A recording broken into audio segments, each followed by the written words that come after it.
Ronald Sandro Sunguti, mratibu wa walei jimbo hili Katoliki la Nakuru. Jimbo Katoliki la Nakuru linachukua kaunti mbili ya Nakuru na Baringo. Na katika jimbo la Nakuru na Baringo, majimbo haya mawili, tuna kazi yenye ninaendelea kufanya nayo, na kazi yangu sana ni kushughulikia Wakristo na pia watu waweze kuishi maisha ya kumjua Mwenyezi Mungu. That's why inaitwa Lay Apostolate College.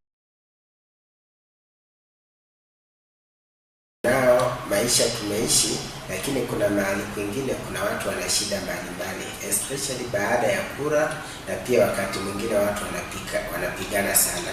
Ndiposa unapata kuwa kwa mwaka wa 2007, 2008 baada ya kura zilizofanyika, tulipata kuwa watu walipoteza maisha sana. Na katika kupoteza kule maisha, tuna wale wenye walibaki katika jamii. Kwa mfano, kuna akina mama walipoteza bwana zao na watoto wao. Unapata kuwa hao mama wako na trauma ama wako traumatized. Kazi yao nyingine ni kushughulikia akina mama na akina baba wale wenye walibaki, ili waweze kuishi maisha ya kawaida, waweze kurudia maisha yenye walikuwa naishi. Kwa sababu wasipobadilisha waishi maisha yenye walikuwa naishi, unapata kuwa familia zao na jamii zao zitakuwa na shida, kwa sababu kizazi chenye kitakuwa hakitakuwa kizazi cha watu wazuri, kwa sababu atakuwa na shida ya kiakili.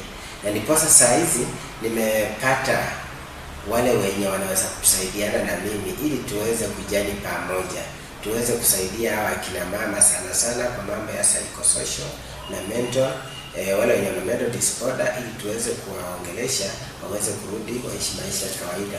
Na ndiposa saa hizi ninao wenzangu, mmoja anaitwa Cecilia na mwingine anaitwa Lena, ambao wangependa tujani nao ili tuweze kutembelea hawa akina mama. Kwa saa hizi sana tunaangalia akina mama, kwa sababu wengi ndio wale wenye waliachwa, wengi ndio wanaishi shida kubwa sana. Kwa saa hizi unapata kuwa hata wengine baada ya bwana zao kufariki, wengine wamepoteza, unaona ni kama wamepoteza fahamu, akili yao imeharibika. Ukiwaangalia ni kama waishi maisha ya kawaida, wamepoteza matumaini. Na ndiposa tunataka saa hizi tuweze kujali nao pamoja. Tutakuwa tunawaita katika vikundi, na pia tutakuwa tunawatembelea katika familia zao, tukiongea nao, tukijadiliana nao, ili tuweze kuamua waweze kusaidia wale wenye wameharibikiwa na maisha, warudi katika maisha yao ya kawaida. Sasa saa hizi nataka kuwakaribisha wote, especially wale wenye tutajani nao, wenye wanafanya na akina Lena na Cecilia, ili tuweze kusaidiana. Na area kubwa sana yenye imeumia ni upande wa Koresoi, ambapo watu walipigana sana. Tukimaliza huku, pengine tutaangalia area ya Kapedo, kwenye watu pia wamepigana kwa sababu ya vita za kifamilia, na wameacha familia zenye zimeachwa zina shida mbalimbali. Asante sana, ningependa kuwakaribisha mara nyingine, na pia ningependa kuwashukuru wale wote wenye tutajani nao, ili tuweze kusaidia hiyo familia na familia zote kwa jumla zenye tunazo. Asante, karibu na Mungu awabariki. Globally, the number of widows is on the rise.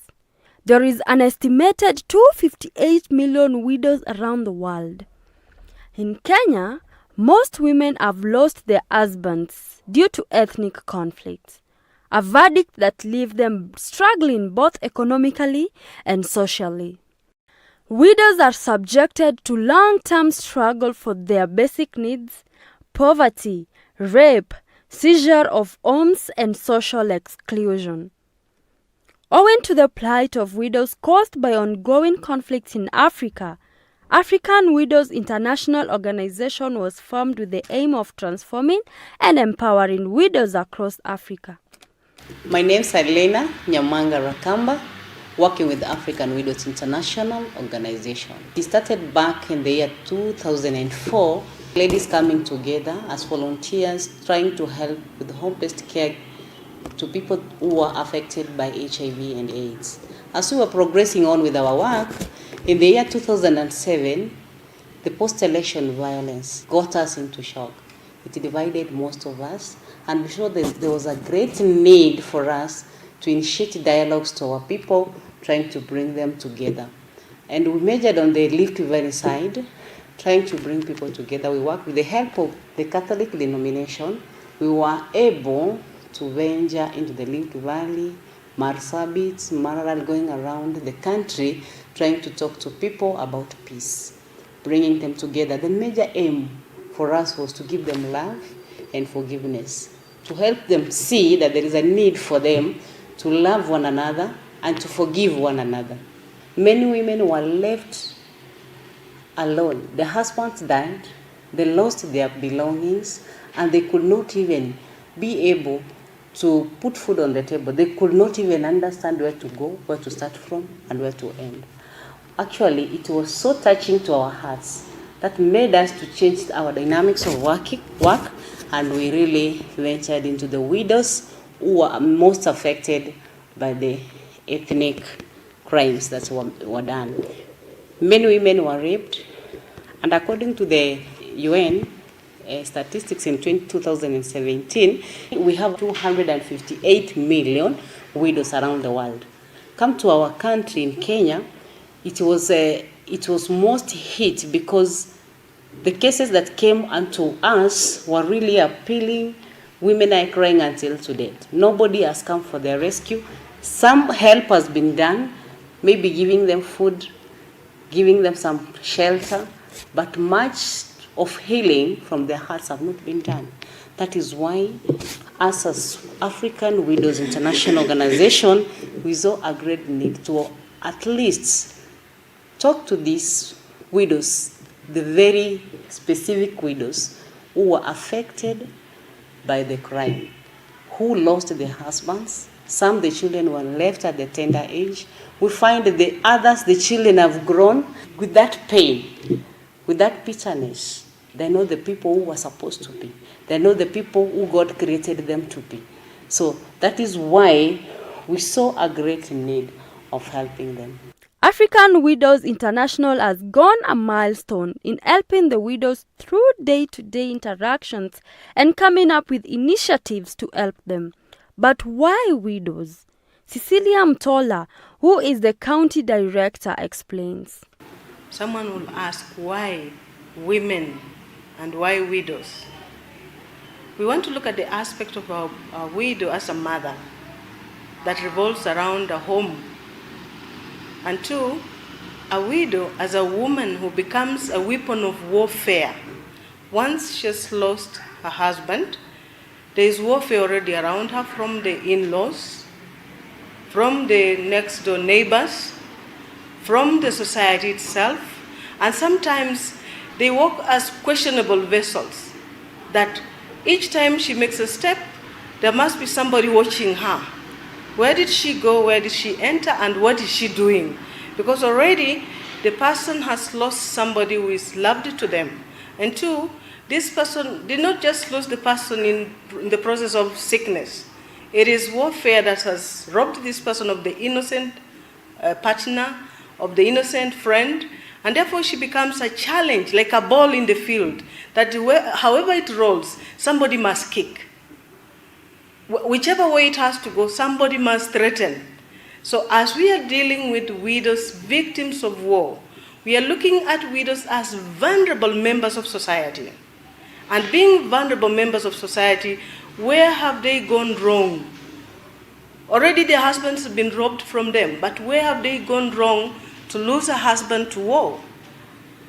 And therefore, if they have not gone somewhere wrong, or if something is not done to them, what can we do as an organization? That is our standpoint. That as an NGO, there are so many NGOs that have come into the world. We have had interactions with the widows, and we have asked them, have you been reached in any way or the other by any organization, by any link? They say once relief is provided for, that is the end of it. Once the structure of the house has been built, they are forgotten. And now we are saying as a WIO that is it enough just to give relief? Is it enough to give handouts? What can be done to awaken and reawaken life in these widows, in these victims of war? That's why as a WIO, we are working on 4 thematic areas. The first area is agro-farming for sustainable livelihoods and food security. Majority of the households, as we are talking about corona or COVID, are going through inadequacy of food supplies. And therefore they depend on another person to survive. In other homes, widows have been victims of not even being able to provide for their own children, and therefore have forced their own children to go on board to raise money to buy foods, or to raise money to buy for themselves their own food. And those are the cases we've been handling in the field. That's why, as our theme, we want to embrace the fact that these widows can have a chain supply of their own food that is sufficient for the family and even for other widows who are going through the same as themselves. The second theme is we want to look at economic empowerment. Everyone has a need to grow. But how do they grow when one partner is taken away from them? It means that they have to stay for many years, longing and hoping for growth. So economic empowerment says that we are going to give them a stimulus package for their small businesses in order for them to grow. And if they have not started any businesses, then we help them with training for startups. Because as a widow, they have been left as a preserve of the church, that the church will provide for them. Why should they struggle? But the church is also straining to meet the demands of other needs of other people in the world. Therefore, that's why AWIO comes in to say now, if the world can support these widows, then we can economically empower them, especially those ones who are strong and who are energetic enough to say we can awaken ourselves to the reality that we are the source providers of our own children, source providers of our own lives, and therefore we can make it as a team, as women who have gone through violence or who have experienced violence. The third element is of psycho-spiritual support, that most of them have not transcended from the stage of loss. They were given peace-building instruments, but they were not given psychosocial and psycho-spiritual support to overcome the trauma. We have listened to those who are saying the pain is still in the chest, the lump has not come out. So through that theme, we want to say now, how do you come up with healing of your own self before you can heal your children and heal your family? The last theme of AWIO is to advocate for the rights of widows within the government institutions. We have seen governments are giving packages to groups of elderly, to groups of, but some of the widows who are elderly are left out within government provisions. So we are saying, does the government know that there are people here who solely depend on them, but no one has a voice for them to the government? So AWIO is coming to say, look here Kenya, look here our leaders. We want you to include an inclusive society of widows whose rights are violated, property taken away from them, they are dejected, rejected, because sometimes they are thought to be abandoned men. They killed their own husbands in one way or the other, not knowing that the violence robbed the innocent. So the children are left on their own struggling. Did my mother give out my father for murder? Did this happen? Because that communication, that dialogue is not there. So we are saying now, look here, the Kenyan government, look here Africa, look here the world. Can we include these women in decision-making and policy frameworks of the institutions that govern us? That's where we are. Based on that, we would like to invite our co-visitors through the county coordinator who welcomes them on board, each one of them to say a story of their own lives and how they have been able to journey and where they are stuck. Wamekwama wapi na wanaenda wapi na wanataka wasaidiwe vipi. And for those ones who would want to assist every other victim of war, you can get us through AWIO, African International Organization. We have a pay bill number that is 4018-021. And the account name is AWIO, just in short, AWIO. And for those ones who have a huge pocket and they would want to support our initiatives across the country, kindly find us on APSA, the former Barclays Bank.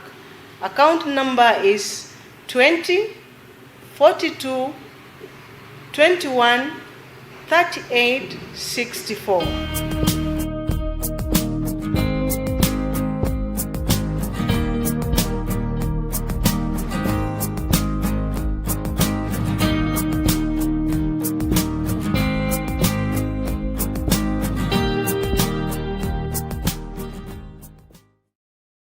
Capuchin TV, your Catholic broadcasting ministry.